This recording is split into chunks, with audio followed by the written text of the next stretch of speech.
ஒரு சிறப்பான விரதம் அப்படின்னு சொன்னோம்னா இந்த கார்த்திகை சோமவார விரதத்தை குறிப்பிட்டு சொல்வார்கள்.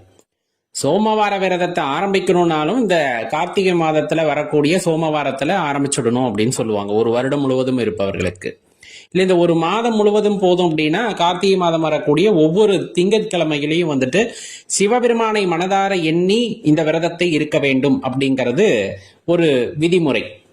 இந்த திங்கட்கிழமை இன்னொரு ஒரு நாள் தான் இடையில இருக்கு இல்லையா, அனைவருக்கும் தெரிந்து கொள்ள மற்றவர்களுடனும் பகிர்ந்து கொள்ளுங்கள். ரொம்ப எளிமையான விரதங்க, ரொம்ப எளிமையான விரதம். வீட்டுல சிவபெருமானுடைய திருவுருவப்படம் இருக்கு அப்படின்னா அந்த திருவுருவப்படத்தை வச்சு பூக்களால அலங்காரம் பண்ணிக்க, நல்ல வாசனையான மலர்கள், குறிப்பிட்டு சொல்லணும் அப்படின்னா திங்கட்கிழமை மட்டுமாவது வில்வ இலை வாங்கி ஈசனுக்கு சமர்ப்பணம் செய்யுங்கள்.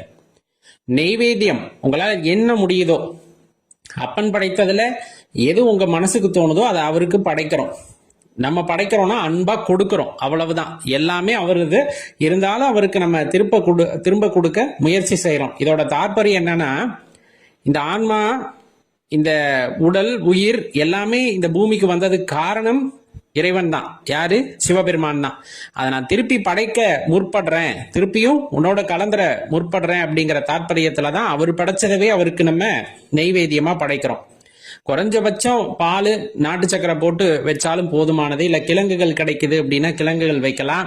இல்ல சக்கரை பொங்கல் வைக்கிறீங்களா, சக்கரை பொங்கல் வைக்கலாம். இல்ல நாங்க வெறும் சாதம் தான் வைக்க போறோம், 2 சொட்டு நெய் விட்டு வைக்கலாம்னா தாராளமா வச்சுக்கலாம், பிரச்சனையே இல்லை.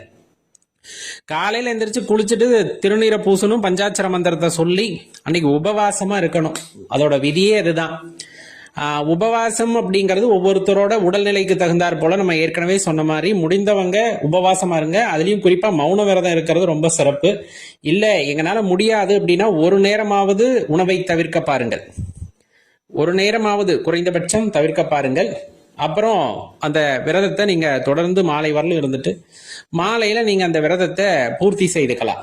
இதோட முக்கியமான விஷயம் என்ன அப்படின்னா, அன்று முழுவதும் நம்ம திருவாசகம், தேவாரம், திருமந்திரம் இது போல நம்ம பாடல்களை பாடிக்கொண்டிருத்தலும், நினைத்து கொண்டிருத்தலும் அல்லது பாடல்களை கேட்டு கொண்டிருத்தலும் ரொம்ப அவசியம். மனசுல தூய்மையான எண்ணங்கள் இருக்கணும். அதனாலதான் இந்த மௌன விரதம் இருந்துருங்க அப்படிங்கிறது. உடம்புக்கு அந்த ஆற்றலும் சேமிக்கப்படும், அதே போல அது உடலோட ஆற்றலை மேம்படுத்தும். அப்படிங்கறனால இந்த சோமவார விரதத்துல மௌன விரதத்தையும் சேர்த்து இருக்க சொல்லுவாங்க. இருக்க முடிஞ்சா அப்படி இருக்கலாம். அந்த விரதத்தை நிறைவு செய்யும் போது அருகாமையில் இருக்கக்கூடிய சிவாலயம்